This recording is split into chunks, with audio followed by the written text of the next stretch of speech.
ito ay rated SPG. Striktong patnubay at gabay ng magulang ang kailangan. Maaaring may masiselang tema, lengguwahe, karahasan, sexual, horror o droga na hindi angkop sa mga bata. Ikaw ang aking lala sa aking marinig. Tanggapin kaya ni Justin ang alok na trabaho ni Giselle? At babalik na din kaya si Annalyn ng Apex? Magandang araw at eto na nga tayo sa ating pinakaabangang tagpo sa abot kamay na pangarap. Welcome to my channel. Please don't forget to like, comment, and click the bell button para lagi kayong updated sa aking mga videos. Samantala, paglabas ni Robert ay siya namang pagdating ni Carlos at nasa lubong niya ito. Tinawag ni Carlos si RJ at tinanong kung saan siya pupunta. Sabi ni RJ na kukunin niya lang ang regalo sa kotse kasi magi-start na yung gift giving ng mga bata at pagkatapos ay aalis na rin ako. Sabi ni Carlos na hindi naman kita pinapaalis at naitanong niya kay RJ na kung nakita niya si Lynette. Sabi ni RJ nasa loob siya pero huwag kang mag-alala, isang beses lang kami nag-usap at tungkol kay Papayon. Inunahan na ni RJ ang sabihin kay Carlos para hindi na naman mag-i-issue ang pagkausap niya kay Lynette. Ipinagtaka naman ito ni Carlos kung bakit sinasabi ito sa kanya ni RJ. Kaya sabi ni Carlos kay RJ na, sandali, hindi naman kita pinag-iisipan ng masama. Sabi naman ni RJ na, ayaw ko lang kasi ng gulo at ayaw ko maapektuhan si Lynette. Kaya since nandito ka na, mauuna na rin ako. Pinigilan naman siya ni Carlos at sinabi na, sayang naman kung aalis ka. Nandito ang anak mo pati ang kapatid mo at sigurado ako na matutuwa si Sir Pepe na kapag nandito ka at nakikisaya ka. Basta huwag kang aalis at nagpaalam na ito na mauuna siya sa loob. Tumango naman si RJ na nakangiti na iwan si RJ na napaisip at mukhang ibang Carlos ang kausap niya ngayon. Samantala, sa loob nagsimula na ang gift giving nila sa mga bata at masaya silang lahat na ipinagdiwang ang Pasko na magkakasama. Tuwan-tuwa si Annalyn at Justin dahil tupad nila ang ginagawa ng lolo nila tuwing Pasko kahit hindi nila ito kasama. Masaya din si Giselle dahil kahit hindi niya nagkaayos sila ng anak niya na si Justin ay hindi siya nito pinaalis. Ganon din si Carlos at RJ at masaya din si Lynette. Naging matagumpay ang ginawa nilang gift giving para sa mga bata at masaya silang lahat. Pagkatapos ng party ay nagpaalam na ang mga kaibigan ni Annalyn sa kanya at masayang-masaya ang mga ito.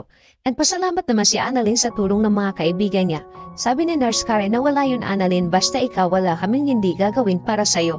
Biniro naman ni Nurse Ivan si Annalyn na bumalik na din siya sa Apex para magkakasama na ulit sila. Sabi ni Annalyn na sige pag-iisipan ko muna yan at natuwa ang mga kaibigan ni Annalyn. Umalis ng mga ito nang biglang lumapit kay Annalyn ang tatay Robert niya at sinabi na mismo yung mga kaibigan mo no? Sabi ni Annalyn na, opo tay, lalo na po yung banding namin sa Apex dati. Habang nakangiti si Annalyn at nakatingin sa mga kaibigan niya. Ikinatuwa naman ito ng tatay Robert niya dahil nakikita niya kung gaano kasaya si Annalyn kapag magkasama sila ng mga kaibigan niya. Kaya naitanong sa kanya kay Annalyn kung gusto niyang bumalik ng Apex na ikinagulat naman ni Annalyn ang tanongin siya ng tatay Robert niya. Sabi ni Annalyn po, sabi ni Robert na bukas ang Apex para sa iyo kung sakaling gusto mong bumalik at mas magiging maganda kapag ikaw mismo ang mag-aalaga sa lolo Pepe mo. Napaisip naman si Annalyn kung sana madali lang bumalik ng Apex. Gustong-gusto sana ni Annalyn pero may isang problema lang siya at alam niya na kapag bumalik siya sa Apex ay hindi ito gugustuhin ni Zoe at Moira. Alam niya sa sarili niya na ikakagalit ito ni Zoe dahil kahit kailan ay hindi sila nagkakasundo at sigurado na magiging malaking gulo na naman ito. Sabi ni Annalyn sa tatay Robert niya na okay po tay, pag-iisipan ko po muna at gusto ko munang tanungin si nanay kung papayag siya.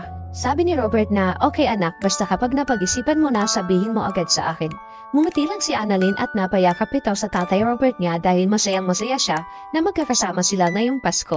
Samantala natapos na ang party ay hindi pa din nakakausap man lang ni Giselle ang anak niya na si Justin. Nakatanaw lang si Giselle habang tinitingnan niya ito sa malayo dahil paalis na din ang mga ito.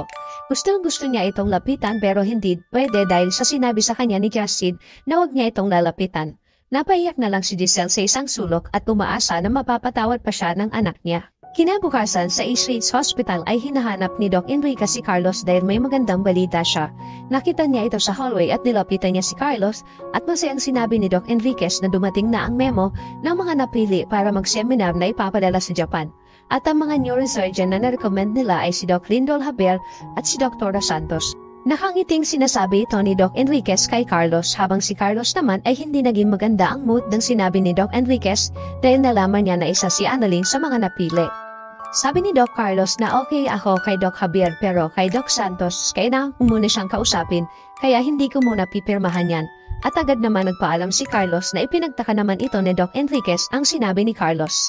Napaisip siya kung bakit hindi agad ito pinirmahan dahil kasama si Annalyn. Alam niya na isa si Annalyn sa magaling na batang doktor ng Eastridge. Bakit siya nagdadalawang isip na ipadala si Annalyn kaya naging palaisipan nito kay Doc Enriquez.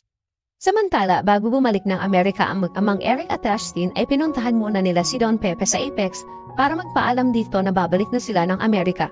Sinabihan ni Justin ang lolo Pepe niya na magpagaling na siya at sana sa muli nilang pagkikita ay gising na ito.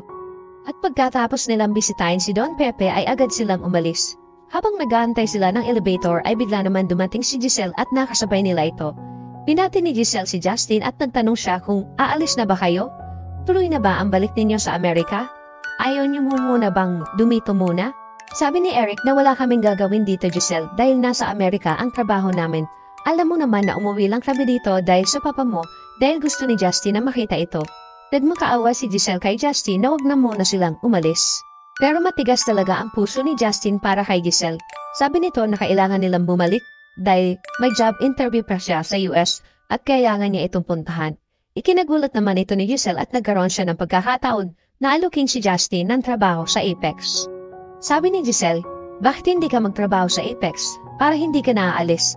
Total, nandito na kayo, bakit hindi mo subukan muna dito magtrabaho at kung hindi mo magustuhan ay pwede kang umalis kahit anong oras.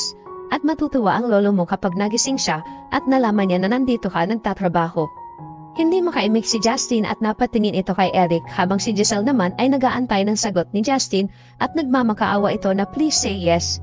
Tumingin lang ito kay Giselle nang bigla naman bumukas ang elevator at sabay tinalikuran niya si Giselle kasunod si Eric. Naiwan si Giselle na umiiyak dahil kahit anong gawin niya ay tinatanggihan siya ni Justin. Sa loob ng elevator tahimik si Justin at napansin ito ni Eric. Sabi ni Eric na mukhang malalim ang iniisip mo. Bakit? Gusto mo bang tanggapin ang alok ni Giselle sa'yo?